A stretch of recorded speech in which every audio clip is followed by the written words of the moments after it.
It's an interesting one, the 5th dynasty. There are big changes now, and we're not sure exactly why.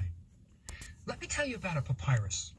Remember I mentioned last time about the magical papyrus called Papyrus Westcar, which told about Sneferu and how a maiden had lost an amulet. And it was, well, this papyrus has lots of stories in it. It's in the Berlin Museum. And it tells the story of the beginning of Dynasty 5.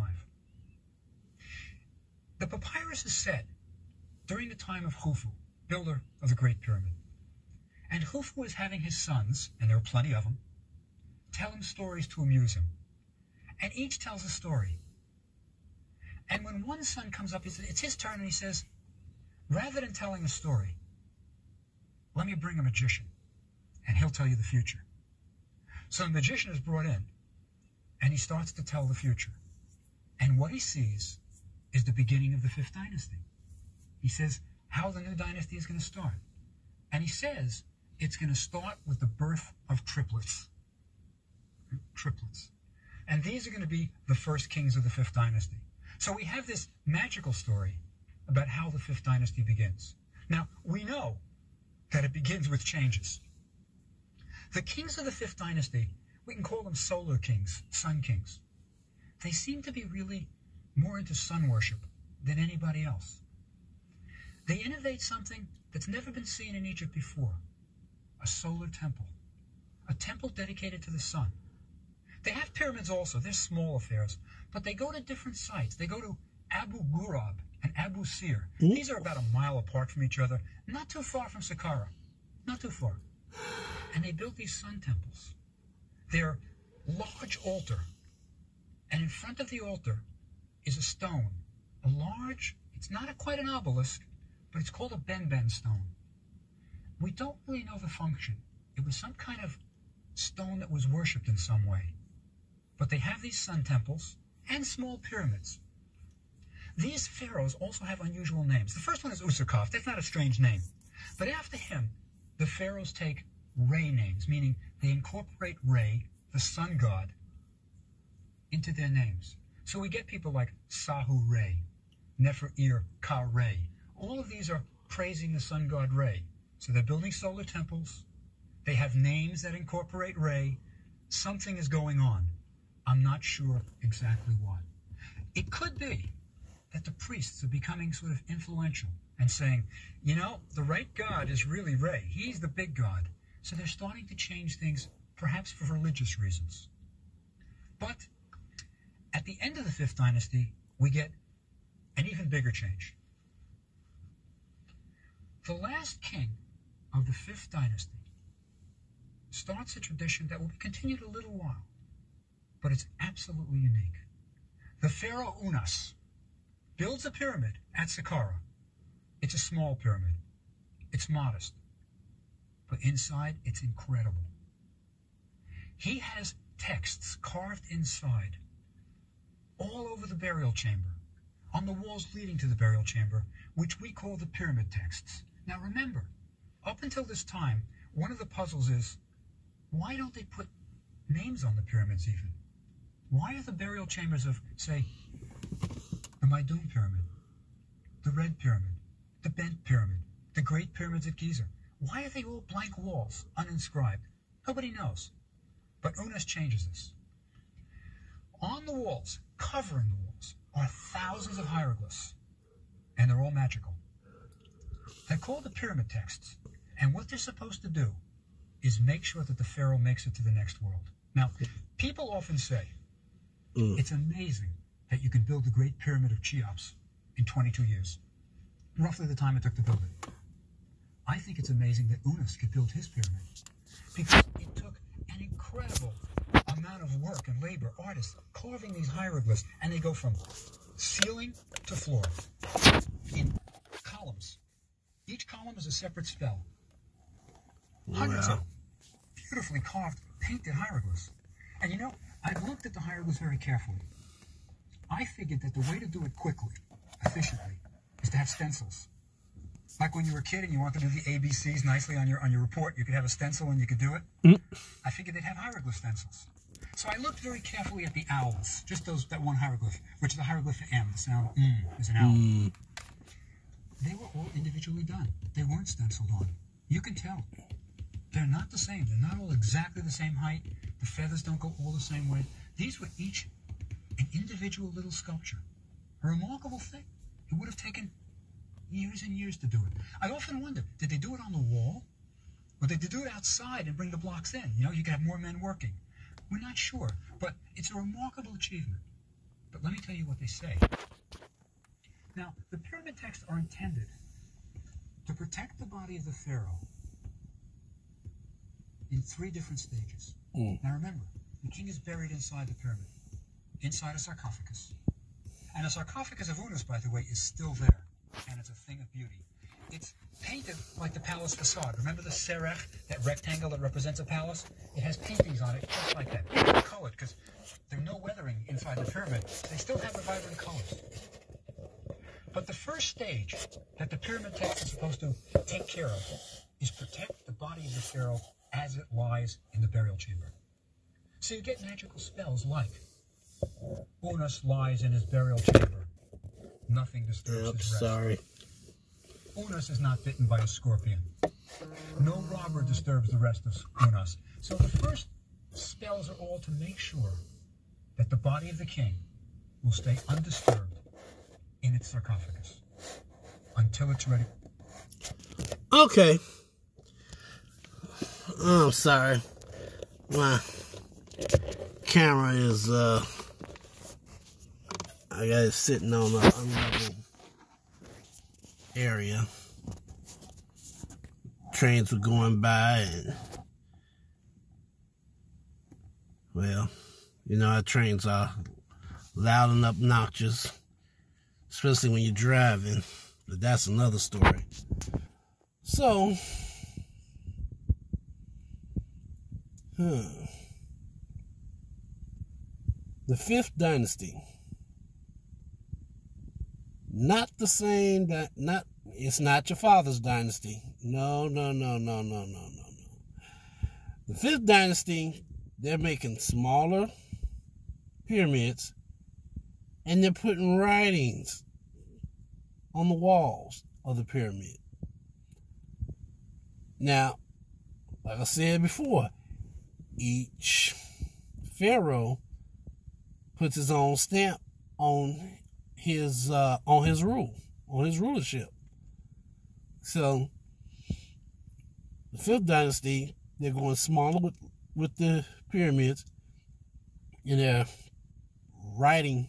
putting writing on the wall. It's etched in stone, there forever and ever and ever.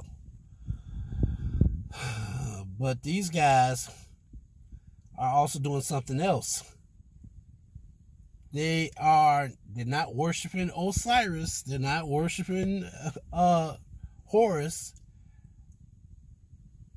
They're, from what I understand, this seems like maybe the beginning of some type of astrology or something close to that effect. They're worshiping the sun. Now remember, the sun has been around for so long. Since the beginning of the universe. Well, maybe not the beginning of the universe, but it's definitely been around since the beginning of the solar system. So, worshiping the sun. Why? Why worship the sun? Okay, let's put ourselves in that position. Again, you wake up, it's nice and warm, the birds are chirping, the animals are out doing their thing, and all is well. But at a certain time of the day, the sun goes down, it starts to get cold, birds stop chirping. Everything that made life interesting has gone away. And you don't know why. You can't explain it. But then the next day, it comes back. What kind of a creature could do that? Not a bird, not a duck, not an alligator, not a crocodile. It must be a god. It must be something supernatural that they can just come and go as they please and make the birds stop chirping. You know, insects go back in their burrows and their hideouts. And a certain time of the year, the sun kind of fades in the background. You barely see it. And it gets cold. It gets oh so cold, especially at night. And then, like magic, during another part of the year, the sun comes back and it's all nice and hot again, and the river is flowing, and just life is beautiful. But you still don't understand why. Why is all this happening? What made all the heat go away and then come back? We understand this now through science, but back then they didn't understand that like we understand it now. And a lot of people would say that they are they're wrong, they're evil for worshiping the sun. But what I'm saying is, that's all they knew. And just like any technology, just like any science, the more information you have, the better decisions you make. But see, at the same time, you got to remember, this is ancient Egypt. They did not like change. So just because you present new information, don't mean they're going to accept it. So, that being said, let's finish this. He's in his burial chamber. Nothing disturbs his rest. Unas is not bitten by a scorpion. No robber disturbs the rest of Unas. So the first spells are all to make sure that the body of the king will stay undisturbed in its sarcophagus until it's ready for the big journey. The next stage is when the pharaoh is going to go across the sky to the west. Now, the west was always associated with the dead. Probably the reason is that the sun dies in the west every day and is reborn in the east. So, for example, during most of Egyptian civilization, the Egyptians buried their dead on the west. They lived on the east bank, but buried on the west. Almost all tombs are on the west bank. Pyramids are on the west. Almost always, the west is the land of the dead. Even Osiris, the god of the dead, is called Lord of the West.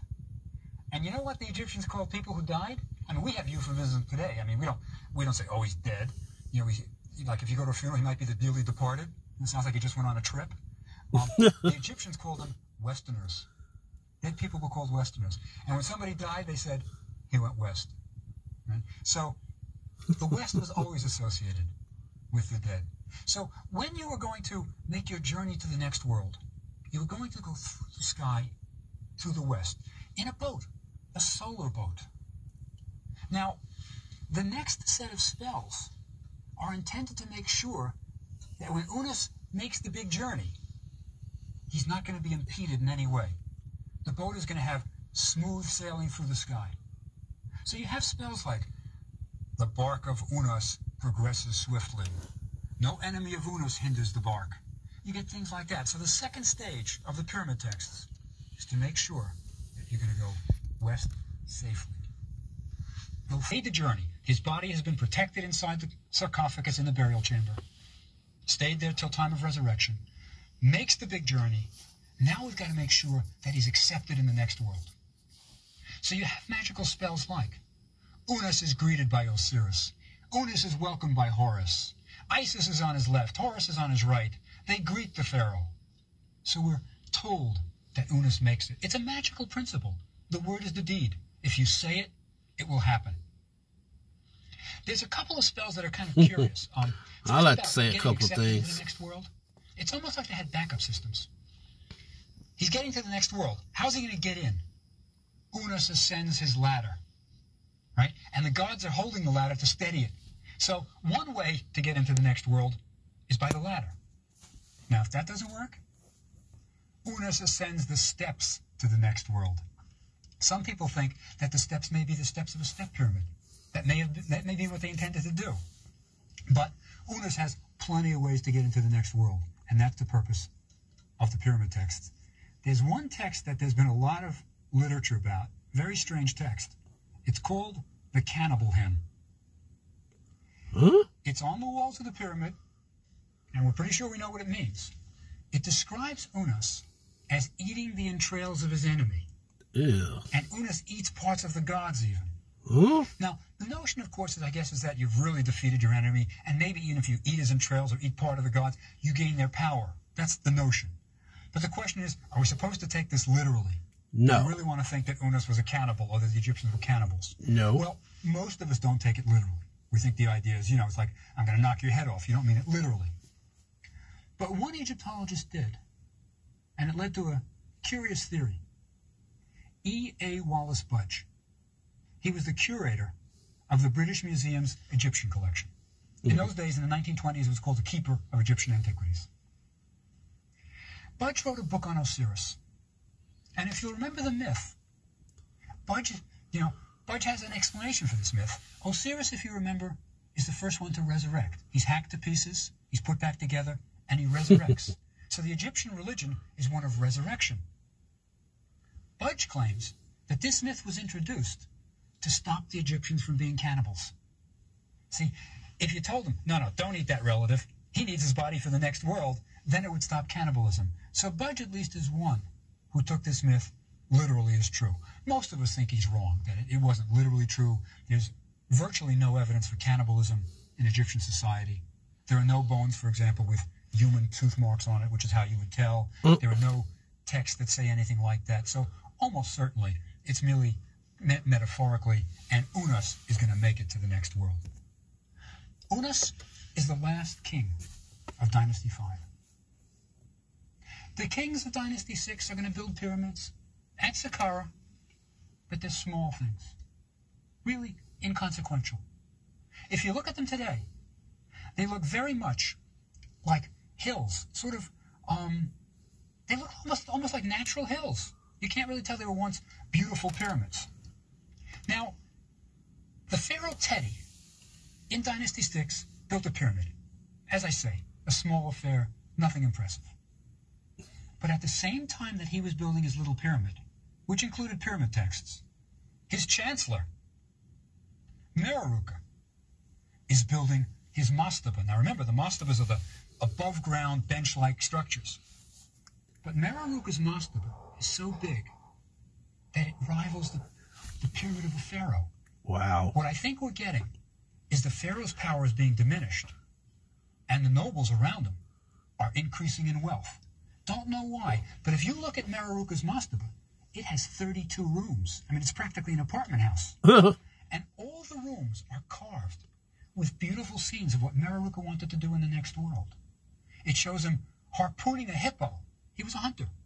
It shows fishing scenes. It shows him with his family banqueting. It's 32 rooms of beauty. It must have taken an incredible amount of manpower to do something like that.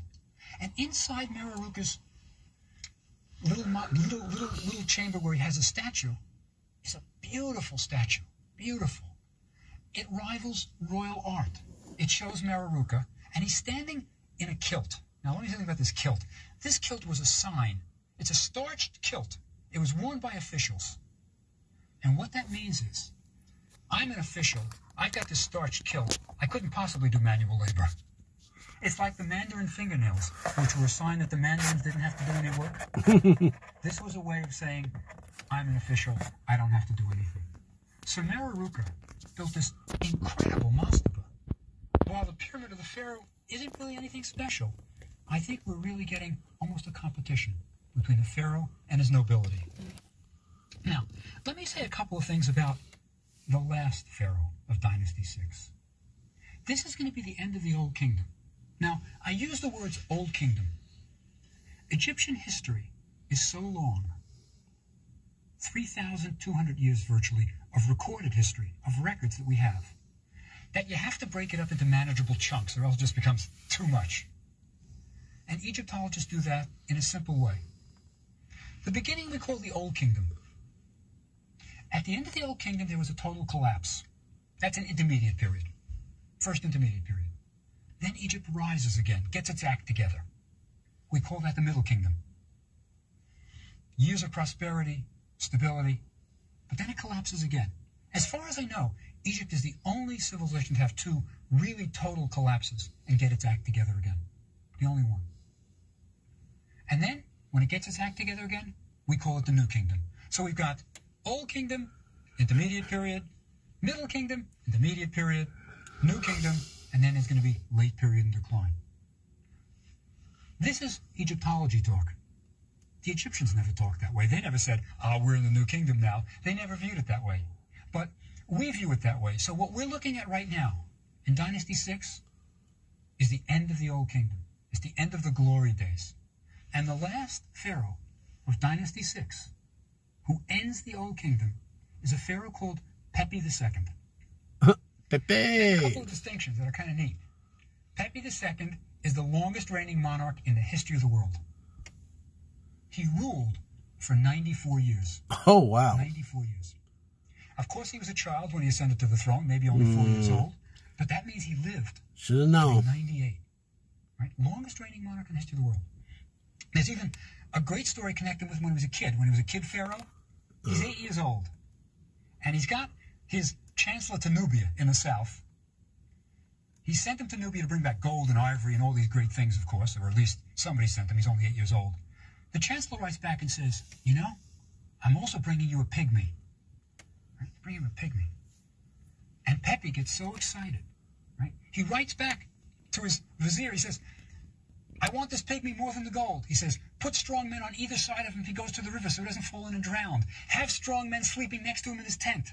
But I want this pygmy. I will reward you more than anyone. And the pygmy makes it back. And you know this letter that Pepe II, as a kid, wrote to his chancellor in Nubia?